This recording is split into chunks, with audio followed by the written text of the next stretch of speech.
Dulce e Inma Chacón, gemelas, nacieron en Zafra en junio de 1954. Ambas se convertirían en poetas, en reconocidas escritoras. Dulce murió en diciembre de 2003. Parte de sus cenizas reposan en su ciudad natal. Otras se dispersaron por las sierras de El Torno en el Valle del Jerte. Allí se plantó en 2004 un castaño en su recuerdo. Manuel Robles lo cuida desde entonces. Dulce e Inma en el lince con botas. Para mí Zafra es como una burbuja del recuerdo, una burbuja donde están intactos todos los recuerdos de mi infancia, donde está el lenguaje que yo empecé a hablar, el idioma, el acento extremeño que a mí me encanta. Zafra es muchas cosas, es la semilla de muchas cosas que me ha acompañado siempre y que yo creo que ha influido muchísimo en mi literatura, en los libros de poemas donde está la añoranza, ese vértigo hacia el pasado, el tiempo que pasa. Bueno, yo siempre digo que para mí Zafra es la Arcadia, es el lugar donde fuimos felices, donde estábamos todos, porque nosotros nos vinimos a Madrid cuando murió mi padre. Así es que para mí Zafra es mi padre, es mi hermana Dulce, es mi infancia, es la infancia de mis hermanos. Nosotros éramos 9 niños, el mayor, cuando murió mi padre, el mayor tenía 14 años y el pequeño 5. O sea que éramos todos así, todos uno detrás de otro. Vivíamos en una casa muy grande y los amigos de todos nosotros venían a jugar a nuestra casa, con lo cual era una casa siempre llena de niños. Para mí Zafra y mi infancia es la felicidad absoluta. O sea, sí había cositas, ¿no? Porque mi padre estaba enfermo y todos lo sabíamos que estaba enfermo, pero es ese tiempo de seguridades, ese tiempo donde las manos de los padres te cogen y te llevan y sabes que no te van a soltar y sabes que todo es perfecto y que nada depende de ti, que un día no pasa nada porque un día sea igual al siguiente, sino todo lo contrario, porque lo que te ofrece es la tranquilidad de que todo va a estar bien. Yo empecé a escribir de niña porque mi padre escribía y cuando escribía un poema enseguida nos reunía a todos, nosotros somos 9 hermanos, nos reunía a todos y a mi madre y nos recitaba sus versos, ¿no? Mi padre era poeta, mi padre nos enseñó la musicalidad de la poesía, nos enseñó el ritmo, la rima, nos enseñó la cadencia de la poesía, porque él nos leía sus poesías cuando nos íbamos a la cama y siempre que hacía un poema nuevo llegaba a mirar, mira lo que he escrito y nos lo leía a todos los niños que estábamos allí en el comedor. Yo recuerdo que teníamos un comedor para los niños muy grande con una mesa enorme y estábamos allí alrededor de la mesa y él nos leía los poemas, él de pie y los niños sentados. Entonces todos los hermanos hemos desarrollado ese amor por la poesía y nos hemos educado el oído, el ritmo, la rima, en el sentido poético, en el verso. Y desde niño, mi hermana Dulce, desde que era pequeña, su primer poema lo escribió con 6 años y siguió escribiendo toda la vida poesía. O sea que su vocación poética fue desde muy niña.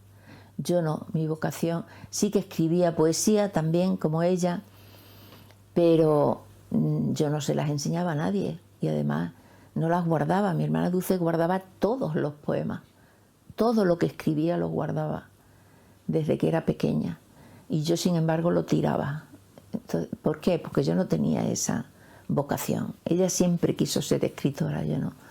Yo quería ser profesora y lo fui.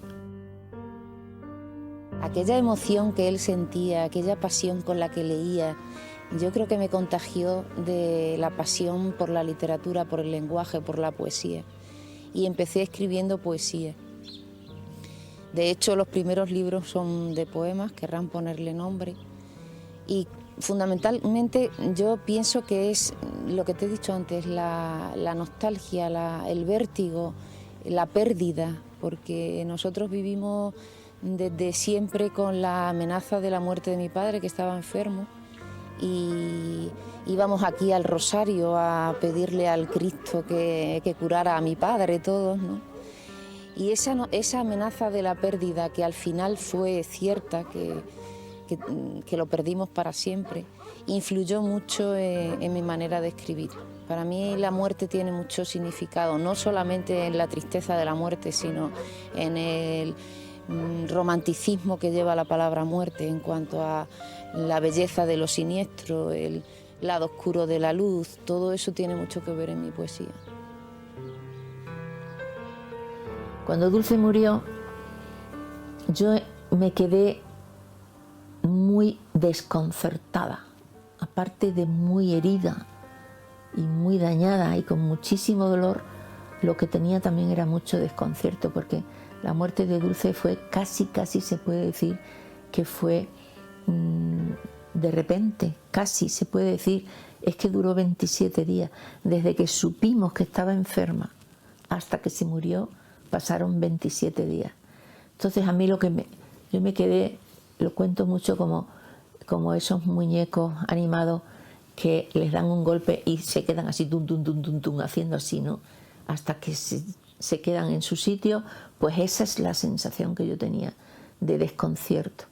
Y ese desconcierto empecé a expresarlo escribiendo poesía.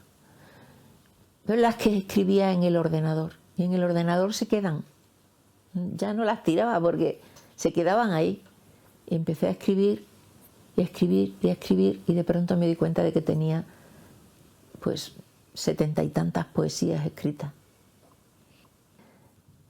Mi poesía nace de esa pérdida de mi hermana. La poesía de Dulce nace de la pérdida la mayoría de la poesía de Dulce nace de la pérdida de mi padre. Ella siempre dijo que su poesía nacía de la pérdida. Pues claro, ¿de la pérdida de qué? De la pérdida de mi padre, de la pérdida de nuestro entorno, de nuestro pueblo, de nuestra seguridad, de nuestra vida, de esa pérdida que tuvimos a los 11 años, que fue una fractura grandísima en nuestra vida. En mi caso, la pérdida es mi hermana. No solamente está aquí mi infancia, en este patio, en esas arcadas, está mi padre, el que me enseñó a escribir, ¿no? El que me dio la pasión por la literatura. Y está mi madre que me enseñó a leer y me aconsejaba los libros que tenía que leer de pequeñita y de jovencita. Léete esto. Y nos enseñó a reír sobre todo, a pesar de lo mal que lo pasamos cuando mi padre murió. Ella nos ha enseñado que la vida sigue para adelante y que tenemos que volar y reír. La llegada a Madrid fue, por un lado, traumática por lo que dejábamos, pero por otro lado, mi madre es una de esas personas que nos hace abrir los ojos y mirar las cosas por el lado positivo. Y todo lo que encontramos aquí, lo encontramos, pues, la novedad. O sea, no el qué pena que hayamos dejado eso, sino mirar qué bonito lo que vamos a encontrar aquí, mirar que esto es nuevo. Hacer las cosas por primera vez es apasionante, porque ya eso no va a volver a suceder. Y entonces es la sensación de que podías hacer muchas cosas por primera vez. Llegar a una ciudad grande, una ciudad donde hasta el idioma era diferente, porque por mucho que hablemos todos el español, el extremeño es el extremeño.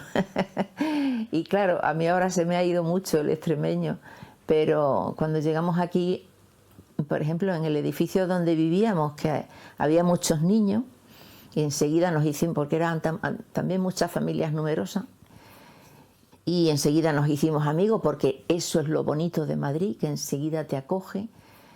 Pero a nosotros, los niños del edificio, nos llamaban los japoneses, porque decían que no nos entendían. Y, en fin, claro, es el mismo idioma, pero sí que se nota mucho la diferencia cuando vienes de allí y vienes todavía con el deje, ¿no? Ese deje tan bonito que a mí me encanta cuando voy, que ya lo distingo cuando voy, ¿no? Pero que cuando lo tenía, pues no sabía que lo tenía. Y mira, yo cuando llegué a Madrid, que éramos chicos, chiquininos, los vecinos de la casa nos decían que si éramos japoneses, porque no nos entendían al hablar. A nosotros también hubo un momento en que teníamos como esa especie de complejo de pueblerino al utilizar un idioma que no te entienden, un idioma, ¿no? O un acento que no te entienden, ¿no? Pero como siempre era lo único que nos quedaba de nuestra tierra, era nuestro acento. Yo no lo conservo porque he perdido la música del lenguaje, ¿no? Pero el acento el lenguaje, es la patria, es la infancia, es como has aprendido a hablar. Yo creo que tenemos que defender nuestra identidad y nuestra identidad empieza por nuestra manera de hablar.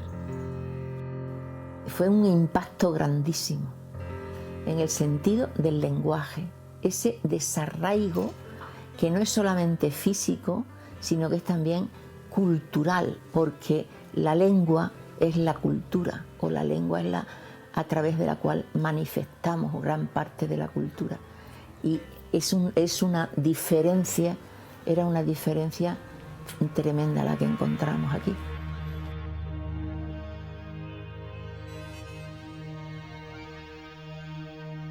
Detesto el calificativo de literatura femenina, entre otras cosas, porque nunca, jamás, le dicen a un hombre que escribe literatura masculina.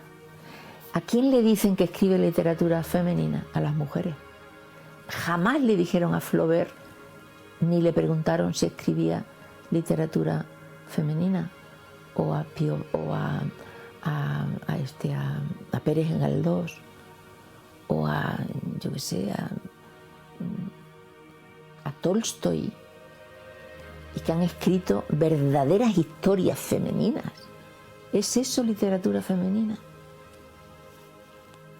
Y sin embargo a nosotras sí nos lo preguntan. A las escritoras sí nos lo preguntan. A un hombre jamás. Ni le preguntan si escribe literatura femenina cuando escribe sobre mujeres, ni le preguntan si escribe literatura masculina cuando sus protagonistas son hombres. ¿Por qué a nosotras sí? Es una manera de hacer una clasificación y ponernos en un género menor. Yo me niego a lo de literatura femenina, no sé si está bien o no está bien, pero yo creo que el punto de vista del escritor puede ser femenino siendo hombre y puede ser masculino siendo mujer. Todo depende de dónde se sitúe para escribir, cuál sea su personaje y desde dónde quiera escribirlo, ¿no? Creo que hay ejemplos clarísimos de retratos femeninos escritos por hombres, como, yo qué sé, puede ser Madame Bovary o el monólogo de Molly Bloom, del Ulises, de Joyce. Son ejemplos tantos y tantos, La Celestina, Julieta, son retratos femeninos escritos por hombres. Y hay retratos masculinos escritos por mujeres que también son perfectos, con lo cual creo que tenemos esa dualidad de masculino y femenino dentro del ser humano. Porque además se entiende que la literatura femenina es una literatura más liviana, más, yo qué sé, de amor. Primero, en primer lugar, el tema del amor está en todas las obras literarias, en todas las novelas, en toda la ficción. Uno de los temas recurrentes siempre es el amor. O sea, que me presenten una sola novela donde no haya amor. Una sola. No la vas a encontrar. Porque aunque sea amor materno-filial, el amor siempre está, porque es una de las cosas que mueve al ser humano. O sea, la cuestión amorosa en el ser humano es fundamental. Necesitamos los afectos. Aunque no sea un amor de hombre-mujer o de hombre-hombre o de mujer-mujer correspondido, de pareja, aunque no sea un amor de pareja. Está el amor por los hijos, el amor por los amigos, el amor por los padres, el amor por los animales, por las plantas. El amor está en todas partes. ¿Y es femenino el amor? Pues pobrecitos los hombres. Si fuese así, yo no lo creo. El exilio, a Piedad y Antonio. Mezclasteis vuestro acento con el sur y brotaron otras rosas. Prendisteis, y este desorden voluntario estableció una nueva geografía. Flores ausentes nos nacen de las manos. ¿Hay injertos sin dolor? ¿Quién sabe si al esqueje le duele su lugar? Si la planta se duele en la distancia y alimenta su cicatriz para saberse entera, para saberse, digo, fraccionada. Siente la mano que arranca la posición exacta de la luna y reprime su grito. Ahora sé por qué el silencio huele a grito. Tiempo de dolor, tiempo de injerto, de la ramita sola en planta ajena. Hermano, hermana, ¿os reconocen allí donde vuestros hijos crecen? La poesía de Dulce es pura metafísica, es filosofía, es en la poesía de Dulce es donde encuentras esa manera de sentir que ella tenía. Una capacidad de emocionarse extraordinaria y de transmitir la emoción. La poesía es una vía de conocimiento, es un camino iniciático por donde recorremos muchos aspectos de la vida con los ojos, abriendo los ojos. Es importante abrir los ojos y mirar. La poesía nos ayuda a que esa mirada sea más amplia, a que descubramos cosas que no hemos visto, a hacernos preguntas que quizás nunca nos hubiéramos hecho, a descubrir el mundo y, por supuesto, a conocerlo y, al conocerlo, intentar cambiarlo. Yo creo que sí que es posible cambiar el mundo y que la poesía tiene muchísimo que ver en eso. El lenguaje es fundamental, el ritmo es fundamental, la cadencia es fundamental, el silencio también es fundamental.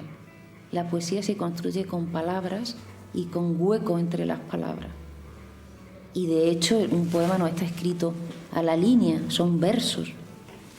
Tiene una ruptura dentro de su estructura, ¿no? El lenguaje es fundamental en poesía, desde luego que sí. Tiene en poesía un poder de evocación, una capacidad de sugerencia importante, un ritmo y aquello de que el poema lo acaba el lector, no el escritor, sino el lector. Eso se nota cuando un poeta se pone a escribir prosa, porque lo que yo intento, por lo menos, no sé si los demás, pero lo que yo intento es que tenga también esa capacidad de sugerencia, esa evocación, ese crear un mundo interior y que la novela también la cabe el lector.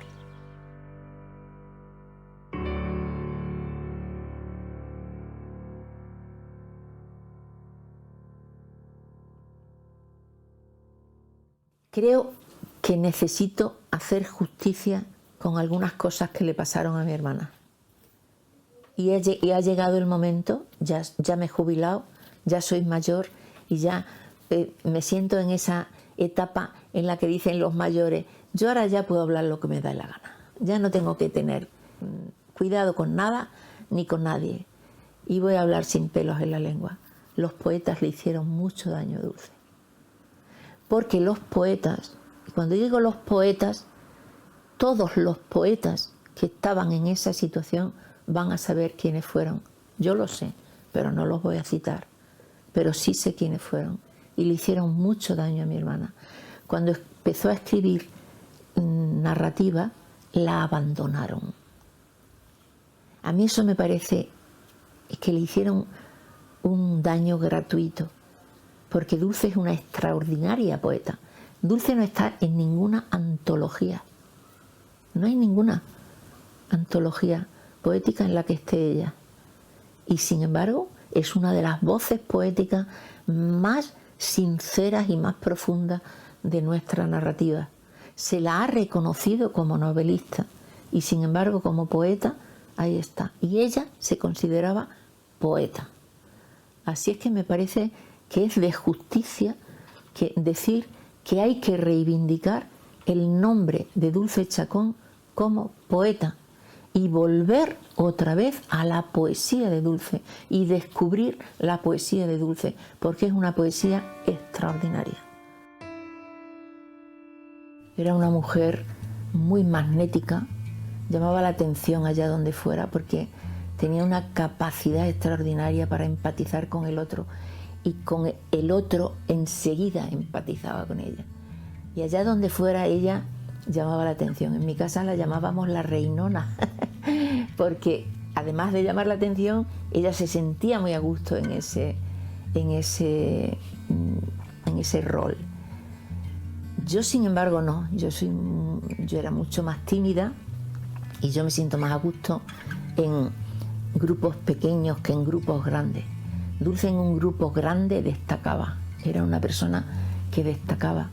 Una persona con muchísima fuerza, muchísima voluntad y con una determinación extraordinaria. Ella dejó 2 trabajos, 2 veces dejó su trabajo para dedicarse a la escritura y al final lo consiguió. Ella quería ser escritora y fue escritora y vivió de la literatura. O sea que ha sido una persona muy feliz, muy plena, pero con todos los sentimientos, pues yo qué sé cómo decirte, como la naturaleza latinoamericana que es exuberante, pues así era mi hermana Dulce, exuberante en la alegría, exuberante en la tristeza y en el dolor también, exuberante en su manera de expresarse, de ser, de querer, de ser querida. No sé, era lo más.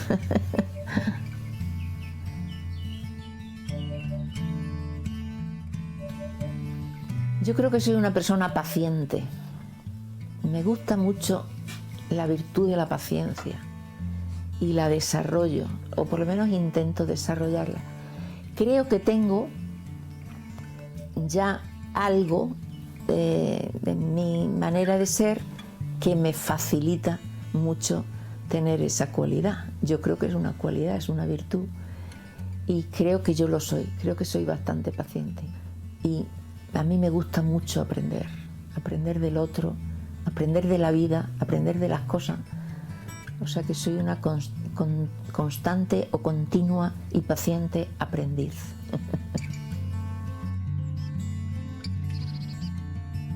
Yo creo que lo que nos une a Dulce y a mí en la poesía es en la poesía, y yo creo que en la vida y en la escritura lo que nos une es el compromiso social. Las dos somos muy comprometidas con nuestra sociedad y a través de nuestra literatura pretendemos por lo menos poner un granito de arena para mejorar el mundo. Yo creo que eso es lo que nos define a las dos como escritoras, que somos mujeres comprometidas y queremos mejorar las cosas y a través de nuestro trabajo pretendemos por lo menos poner un granito de arena para que el mundo cambie. La manera de escribir de Dulce es totalmente diferente que la mía. Somos muy diferentes. Esto lo definió muy bien mi sobrina Dolores, que es la hija mayor de Dulce. Dijo: Inma, mi madre vivía en las nubes y para escribir se bajaba a la tierra. Tú vives en la tierra y para escribir te subes a las nubes. Qué bonito, ¿no? Escribimos muy diferente, pero las dos somos muy comprometidas con nuestra literatura, igual que con nuestra vida. Yo creo que somos mujeres comprometidas y en eso se nota mucho en nuestra literatura.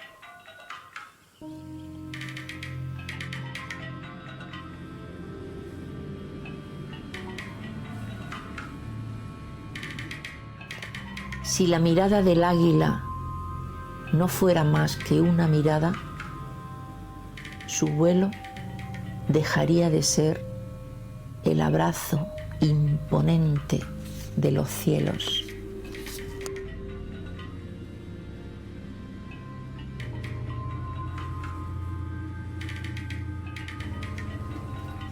Las alas del águila no pesan, se mantienen ingrávidas, suspendidas en los sueños donde duermen las almas, esperando que las almas las miren, que las almas las sigan, que las almas las llamen, esperando que se confundan.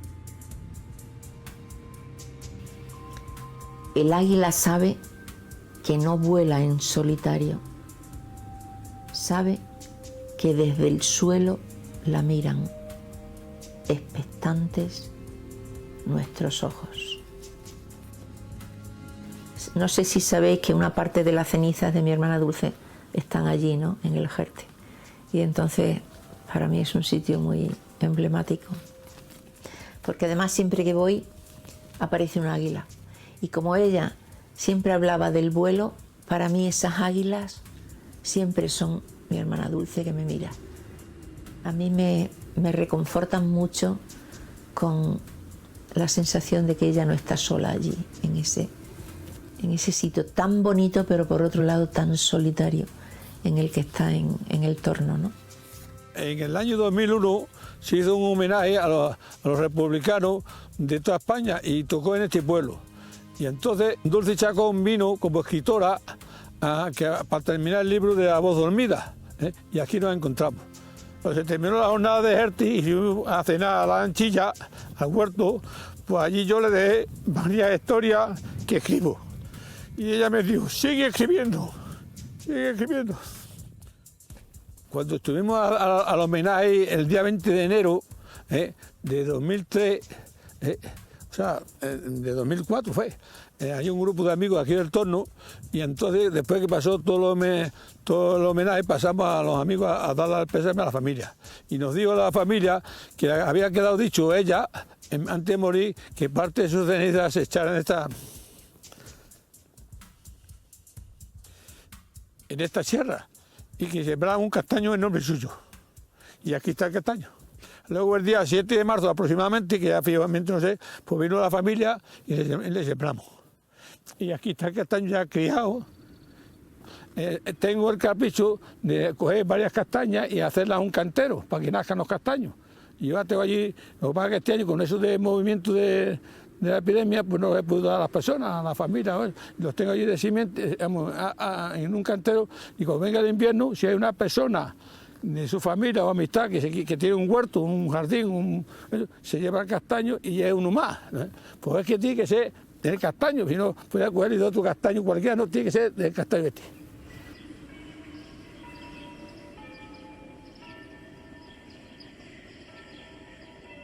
Para encontrar de tus labios ese sabor metálico a mojado, y ahora que te has ido, beso la piedra.